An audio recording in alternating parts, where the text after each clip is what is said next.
नमस्कार, स्वागत है आपका एसजीआर एजुकेशन पे और करियर चर्चा में।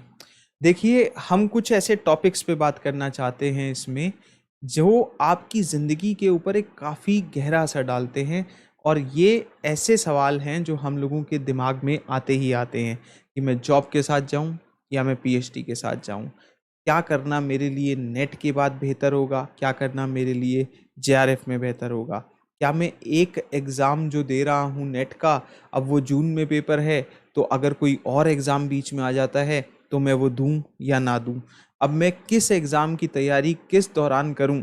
तो ऐसे कई सवाल हैं जिसमें कि आप लोग खुद को उलझा हुआ पाते हैं। और अगर आपका भी यही सवाल है कि मेरे लिए नेट के बाद क्या सही रहेगा, जॉब वुड बी बेटर और पीएचडी वुड बी बेटर, क्या मैं जेआरएफ आने से पहले पीएचडी में अगर मौका मिल रहा है अच्छे संस्थान में तो एनरोल हो जाऊं, या फिर जेआरएफ आने तक का वेट करूं। ये सब सवालों के जवाब आई होप कि आपको ये वीडियो ज़रूर देगी। मैं आपको बताऊंगा अपने एक्सपीरियंस के बेसिस पे, मेरे बहुत से स्टूडेंट्स के एक्सपीरियंस के बेसिस पे, कि क्या करना किस व्यक्ति के लिए सही होगा। और आज का फोकस टॉपिक सिर्फ जॉब और पीएचडी रहेगा। तो शुरू करते हैं।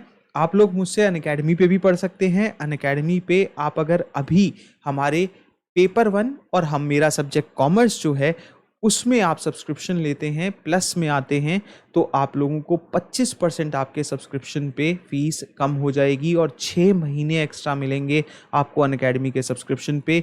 12 महीने आप पढ़ पाएंगे 12,000 की फ़ीस में, अगर आप यूज़ करते हैं मेरा कोड SCRYT, जिससे कि आपको 25% जो है वो आपकी फ़ीस कम हो जाएगी। और ये एक अच्छा मौका है खुद को अनअकैडमी प्लस में आके अपनी तैयारी को नए तरीके से जून अटेम्प्ट के लिए शुरुआत करना और डिटेल क्लासेस में आना। तो रोज़ क्लास होती है, वहाँ पे आप लोग एनरोल कर सकते हैं, चेक कर सकते हैं, लिंक डिस्क्रिप्शन में है। देखिए, सबसे पहले तो मैं आपको कहूँगा कि क्या बेहतर है इन दोनों चीज़ों में से, और मेरा फोकस का एक पॉइंट ये रहेगा कि जॉब किसके लिए बेहतर है और पीएचडी किसके लिए बेहतर है। अगर मेरा एकेडमिक्स में बिल्कुल इंटरेस्ट नहीं है तो मेरे को पीएचडी की साइड नहीं जाना चाहिए, क्योंकि मेरा फोकस ये है कि मुझे नौकरी चाहिए। कई लोगों के लिए ये सर्वाइवल का भी एक जो है कहीं ना कहीं प्रॉब्लम आता है, और हमारे टाइम में हमारे लिए भी ये चीज़ें थी। तो पहला फैसला तो आपका इसी आधार पे होना चाहिए कि क्या आप और पढ़ाई को 5 साल देने को तैयार हैं, जो कि मिनिमम समय लग जाएगा अगर आप इस वीडियो को पोस्ट ग्रेजुएशन के बाद अपने नेट के फर्स्ट अटेम्प्ट के दौरान देख रहे हैं। तो ये डिसाइड कर लेना बहुत ज़रूरी है कि मेरे पास वो 5 साल मेरी रिसर्च को देने को है या नहीं। दूसरा, क्या आप किसी चीज़ में रिसर्च करने के लिए खुद से पैशनेट हैं, क्योंकि ये बहुत बहुत ज़रूरी होने वाला है। आप किसी चीज़ के साथ अगर 5 साल लगभग बिताने की सोच रहे हैं तो आपका उस टॉपिक को लेके पैशनेट होना बहुत ज़रूरी है।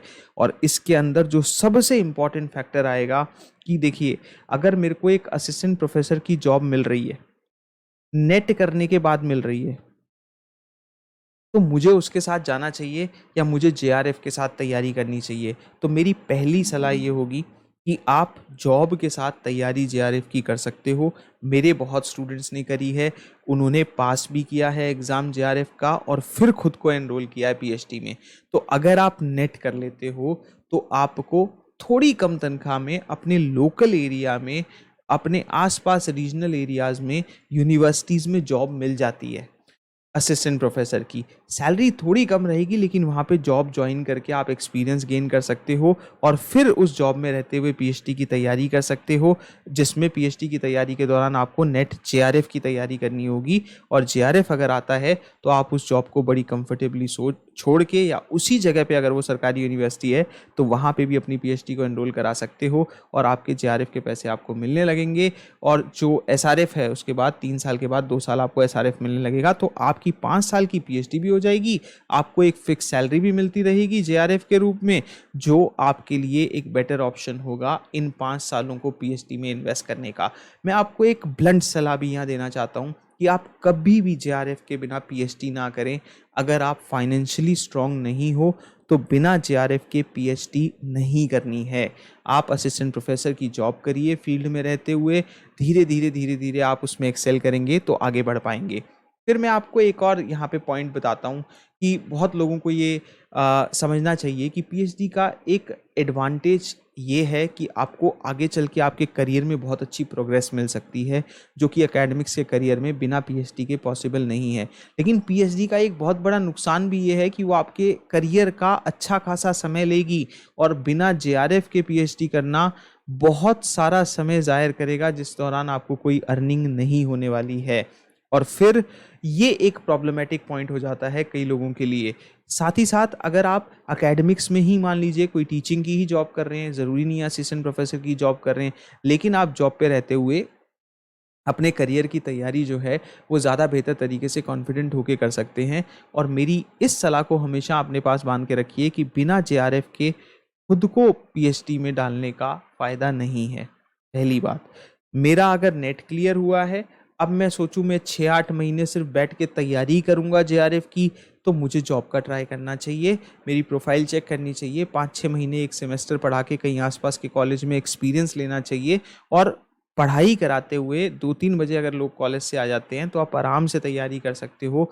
और फिर उस दौरान तैयारी करके आप अच्छे से एग्ज़ाम देके अगर आपकी जेआरएफ आती है तो 2 साल तक का आपको समय मिलता है। 2 साल के समय में आप अच्छे से प्रपोजल तैयार करिए और अच्छी यूनिवर्सिटीज़ के फॉर्म भरिए, और उस दौरान खुद को एनरोल करा के आपका जेआरएफ चालू हो जाएगा।